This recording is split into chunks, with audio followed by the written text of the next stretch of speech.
Cognac King, yeah. Cognac King, yeah, yeah, yeah. Cognac King. Cognac, yeah. It's the Cognac King. Cognac in the culture. VSOP got the Henny in the back, we smoking. Ain't no time for games, cause I'm on the rise. 100 standard in the streets, I'm fucking certified. Cognac King, yeah, yeah. What's up, everyone? I'm your host, the Black Cognac King. On today's episode of Cognac and Culture, we got a special guest in the building, my homegirl Pierre from God Knows Clothing. On today's Cognac battle, we have Pierre Ferrand Cognac and Dusse XO. But first, before we jump into all that, first, take a shot with me.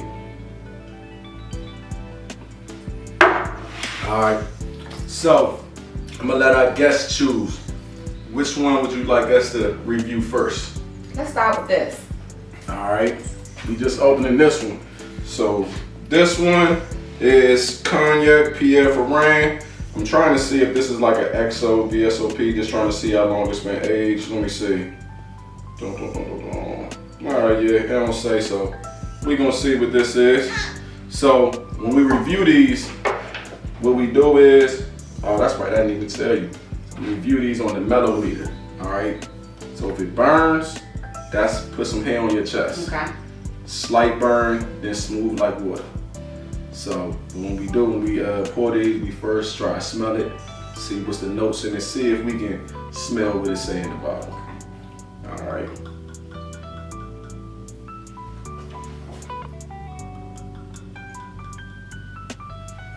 Alright, let's see.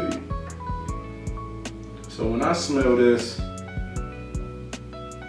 smell like grapes or peach. What you smell when you smell it? I can kind of smell some of that as well. It's like a mix, fruity a little bit for me. Yeah, like the bottle say it got notes of floral and vanilla in it, but I don't smell no vanilla. I know that. I actually do. You do? Yep, I actually do smell it. It reminds me of like the crown vanilla. Okay, you got an exquisite nose, you know what I'm saying? You know, your nose has been cultured, you know, as we can see. Alright, so let's take this shot, see what it's hitting on.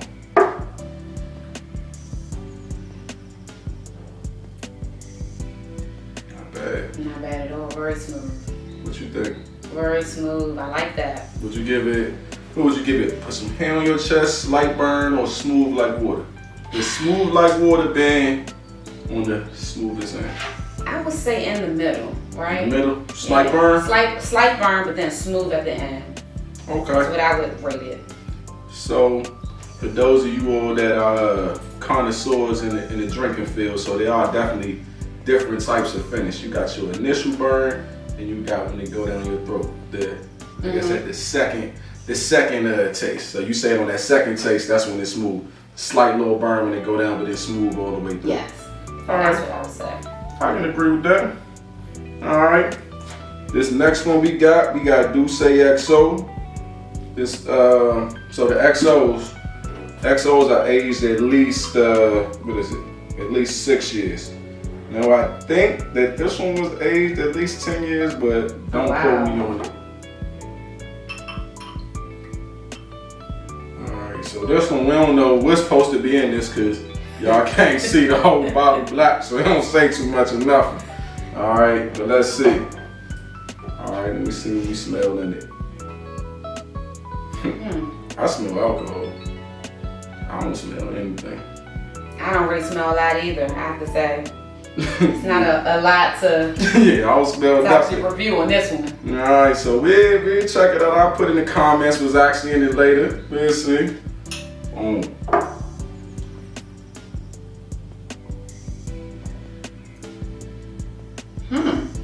What you think?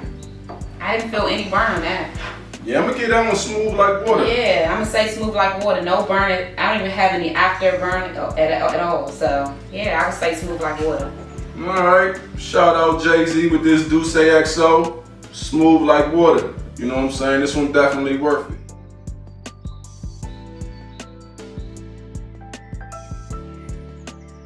So y'all already know we was gonna choose this Dusse for our bottle for conversations.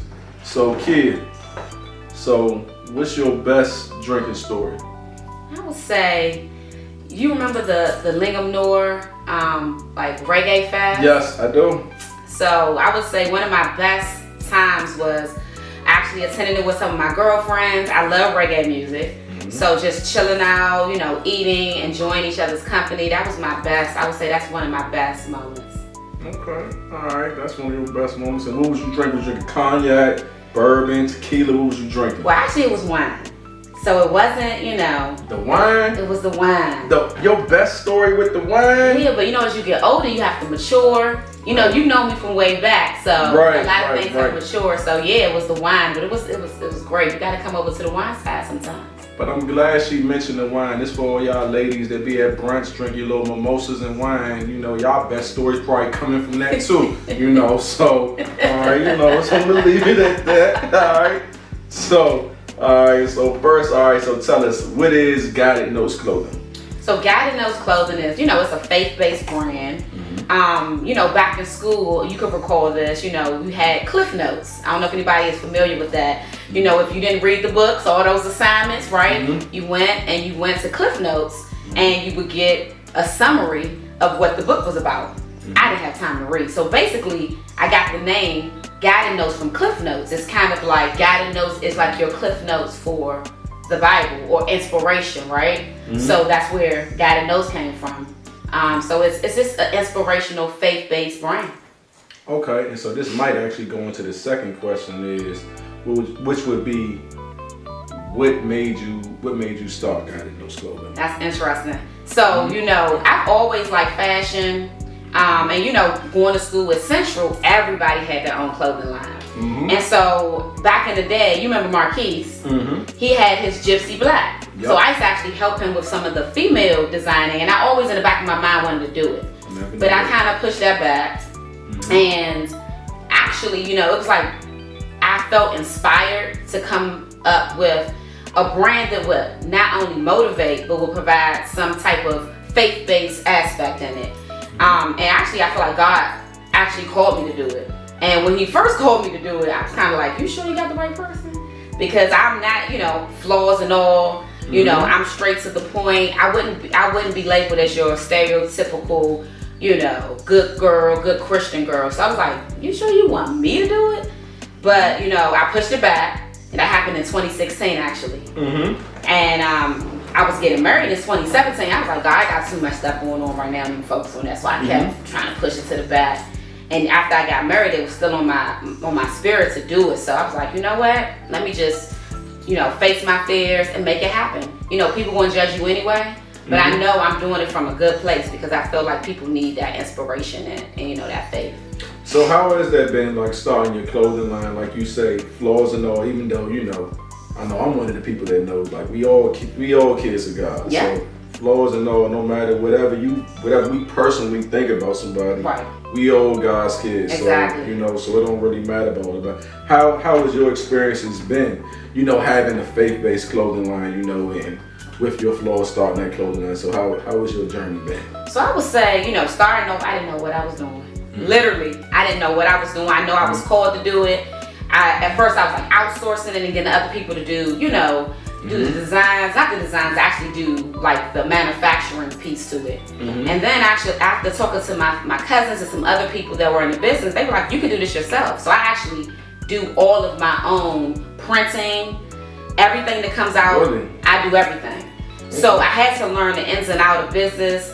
I had to learn the social media aspect. That's not me in front of a camera talking to people. I'm kind of more behind the scenes. I'm social, but I don't like to be the center of anybody's attention. It's not my thing. So I had to kind of step outside of myself and step beyond like my fears and just do it.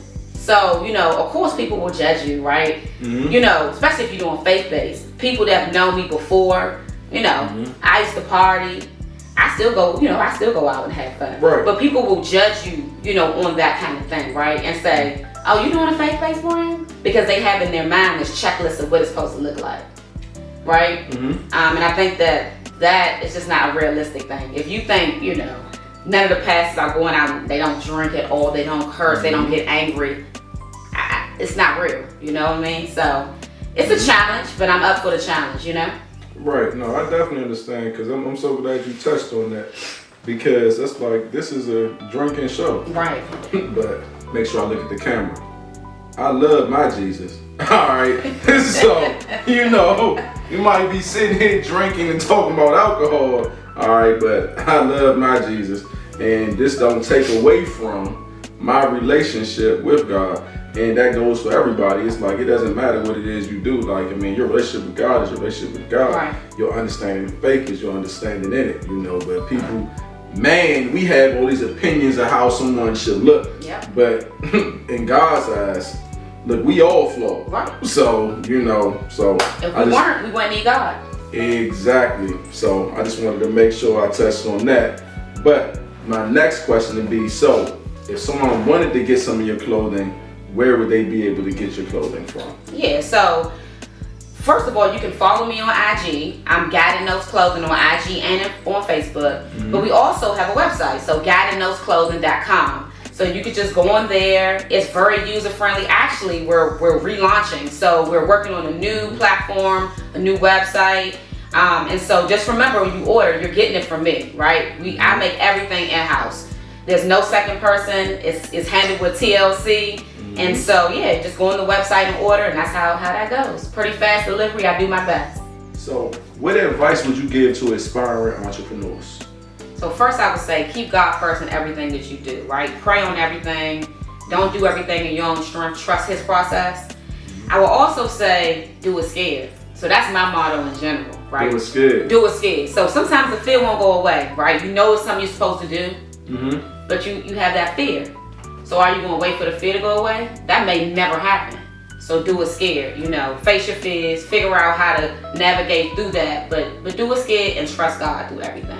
So that would be my advice. I'm gonna actually piggyback off of that only because I never looked at it as doing stuff scared. But for me, like I've always said, I always like to face all my fears because it's like once you face them, how do you want to say? I don't want to say like you on to the next level, but it's like you gotta hit stuff head on. It's like if you got something that's holding you back, it's like you can't move forward if you don't face it. So it's like once you face it, usually you realize it ain't that bad, or even if it is that bad, it's like but you've already, you know what to expect. But if you run away from it, it's like, to me, that's like a hindrance. Yep. So I definitely agree. I never thought about it like look scared. For me, I'm like whatever I'm scared of.